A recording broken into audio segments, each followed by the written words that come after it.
कौन थी वो लड़की? आपने देख लिया? मेरी दोस्त है। रुकिए, बुलाता हूँ। रुक जाओ। कब से जानते हो तुम उसको? यही कोई 2-2.5 महीने से। सिर्फ 2-2.5 महीने से? वो तुम्हें 1.5 साल से खोज रही है, जानते हो? नहीं, आप भी ना। एक रिसर्च के लिए उसे बंदर की जरूरत थी, तभी मुलाकात हुई थी। उसे बंदर की कोई जरूरत नहीं है, तुम्हारी जरूरत है। 1.5 साल पहले हमारे गांव में आकर बोधि धर्मन के वंश के कौन कौन है पूछकर हम सबका ब्लड टेस्ट किया था।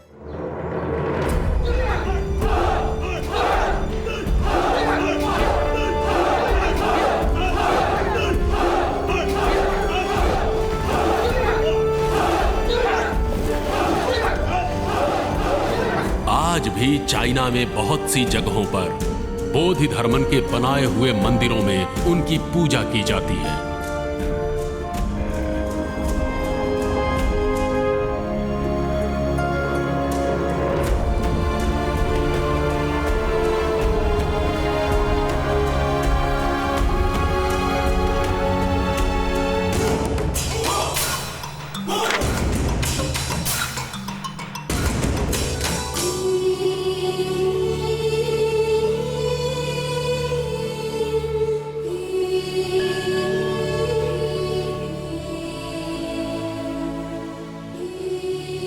चाइना, जापान, थाईलैंड और कई देशों में मंदिर बनाकर एक भारतीय को पूजा जाता है, लेकिन हम में से कितने लोग इन्हें जानते हैं?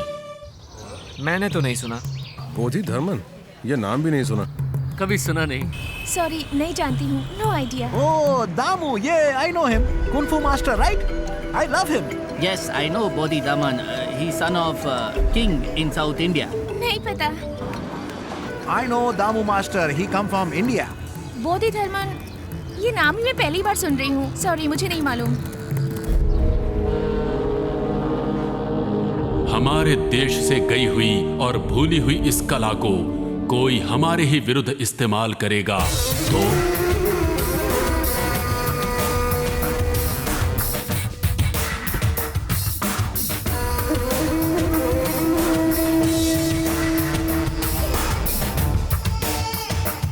डोंग ली, जिसके बारे में बताया था, ये शाओलिन टेम्पल का सबसे बेस्ट स्टूडेंट है। मिस्टर डोंग ली, ये हमारे देश के चीफ साइंटिस्ट हैं।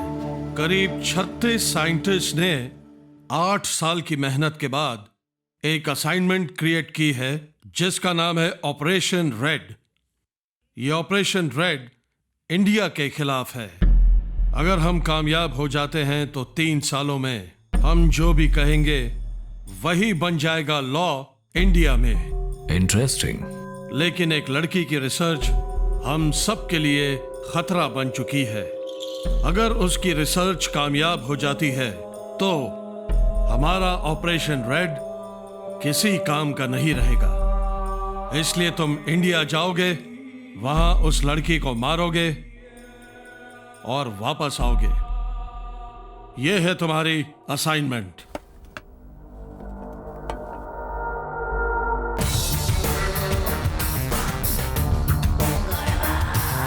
सर, सिर्फ एक आदमी को भेजना ठीक नहीं है, पूरी टीम भेजेंगे। अगर ये पकड़ा गया तो हमारे देश में प्रॉब्लम हो सकती है। इसे कोई नहीं पकड़ सकता। इतना ओवर कॉन्फिडेंट होना ठीक नहीं। मुझे इस पर भरोसा नहीं है। वहां वो गार्ड दिखाई दे रहा है। जनरल, क्या वो एक काबिल सोल्जर है? जी। क्या वो अपने देश के लिए जान दे सकता है? बिल्कुल।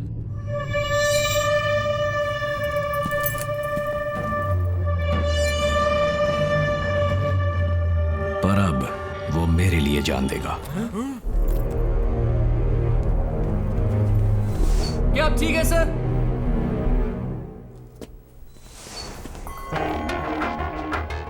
तो क्या तुम देश के लिए जान देना चाहते हो या मेरे लिए?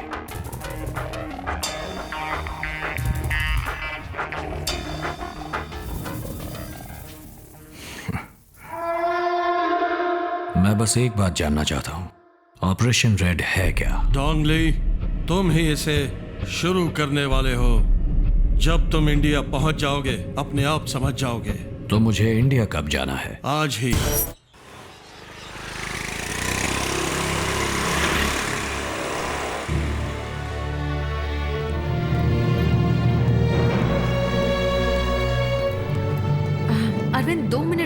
अंदर जाकर आती हूँ। हाँ ठीक है।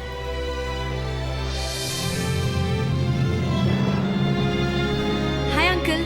आओ बेटी सुधा, मैं तुम्हारा ही इंतजार कर रहा था। ओके। बुक लेकर आई हो? हाँ लाई हूँ। तुम्हारी रिसर्च कहाँ तक पहुंची? वो तो 4 महीने पहले ही खत्म हो चुकी थी। अभी चाइना और यूएस को थीसिस भेजी है और यहाँ भी परमिशन के लिए अप्लाई किया है। अच्छा। आपने मेरे लिए बहुत रिस्क लिया है अंकल। हाँ बेटा, रिस्क तो था, लेकिन ये जरूरी भी तो था।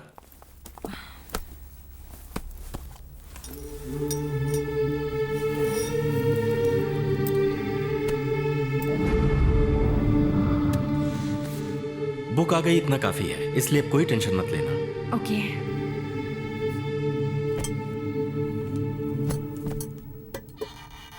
तुमने उस लड़के को बता दिया ना?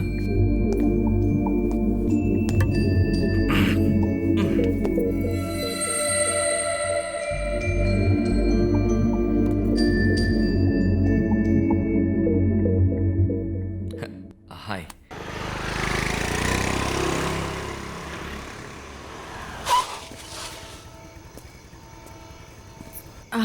क्या तुम कल सुबह 10 बजे फ्री रहोगे? तुमसे कुछ बात करनी है। हाँ जैसा तुम कहो, मुझे भी कुछ बात करनी है। लगता है हम दोनों एक ही बात करने वाले हैं। Okay bye.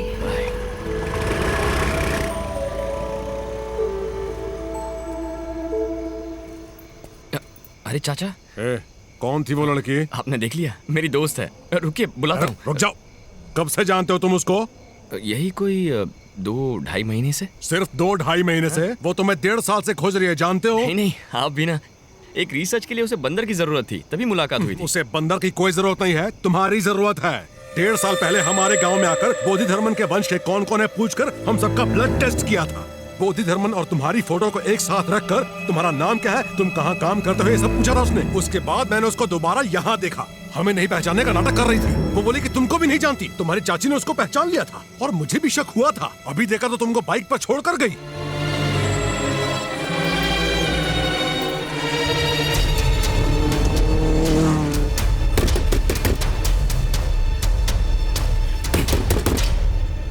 अरविंद क्या हुआ तुम्हें? अभी तो ड्रॉप करके आई थी। कौन हो तुम? 1.5 साल से मुझे फॉलो क्यों कर रही हो? बताओ। अरविंद आखिर तुम मुझसे चाहती क्या हो? हाँ?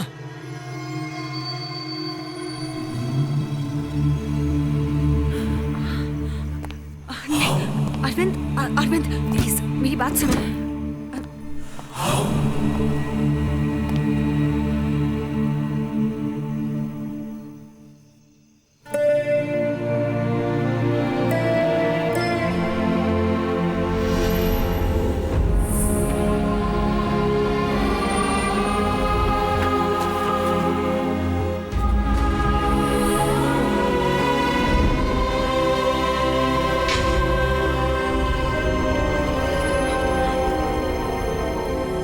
तो सब कुछ प्लान था।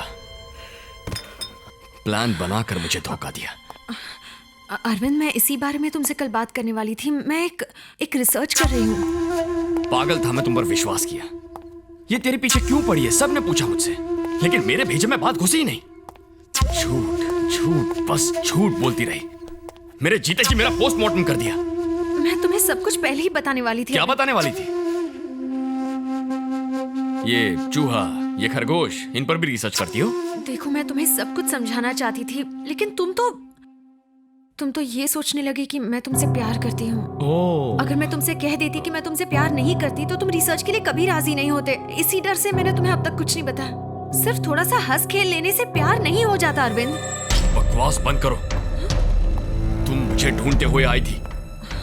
अपना काम निकालने के लिए कुछ भी कर देती, किसी भी हद तक गिर जाती। बस करो अरविंद, तुम किसी और मतलब से ये बात बोल रहे हो। हाँ मैं उसी मतलब से बोल रहा हूँ। लड़कियों से ना मिलना ये तुम्हारी गलती है, क्योंकि तुम्हारी परवरिश हाथी ऊंट जैसे जानवरों के बीच ही हुई है। उस पे एक लड़की ने हंसकर बात कर ली तो प्यार हो गया। हाँ सुधा, प्यार हो गया मुझे। माना कि मैं जानवरों के बीच रहा, पर उन्होंने कभी झूठ नहीं कहा, प्यार का नाटक नहीं किया जैसा तुमने किया।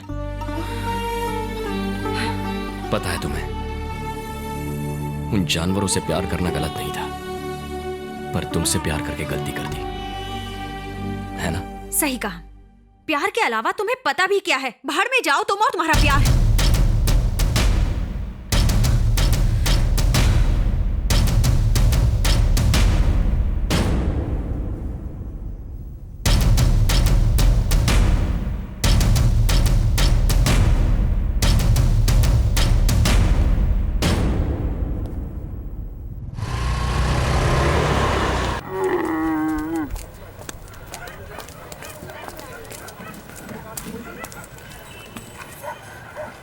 अरविंद,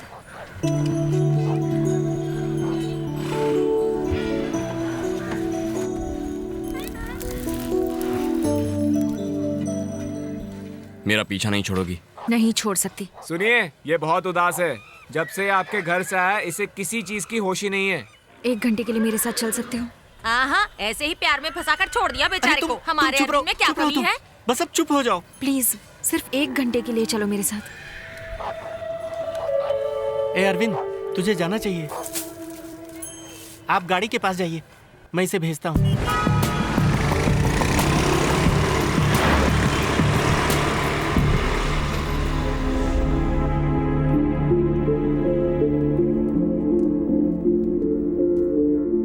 यहाँ क्यों लेकर आई हो? आओ बताती हूँ। यहाँ रखी हुई हर चीज के पीछे एक कहानी है।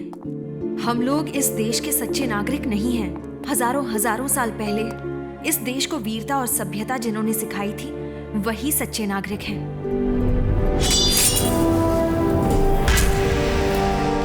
ये म्यूजियम नहीं है अरविंद, इस देश के सच्चे नागरिकों की समाधि है।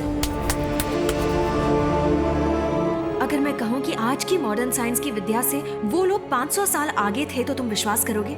साइंटिस्ट ने स्पेस रिसर्च से ये बताया है कि 9 ग्रह हैं। वो टेलीस्कोप से देखकर बता रहे हैं। लेकिन हमारे इस देश में आज से हजारों साल पहले लोग मंदिरों में 9 ग्रहों की पूजा करते थे। कैसे? धरती का रेडियस 1500 साल पहले आर्यभट्ट ने कैसे बताया था? आज अगर बोलते हैं बारिश होगी तो धूप निकलती है, अगर कहते हैं धूप निकलेगी तो बारिश होती है। यही है मॉडर्न साइंस। लेकिन 20 साल बाद आने वाले अमावस्या और पूर्णिमा के बारे में हम घर बैठे बैठे आज ही बता देते हैं। वो कैसे? ये है हमारा साइंस। इस किताब को देखो।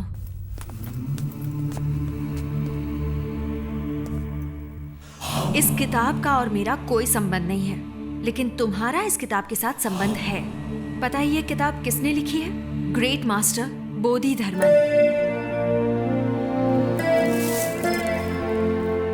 एक भारतवासी, उन्हें दूसरा बुद्ध मानते थे।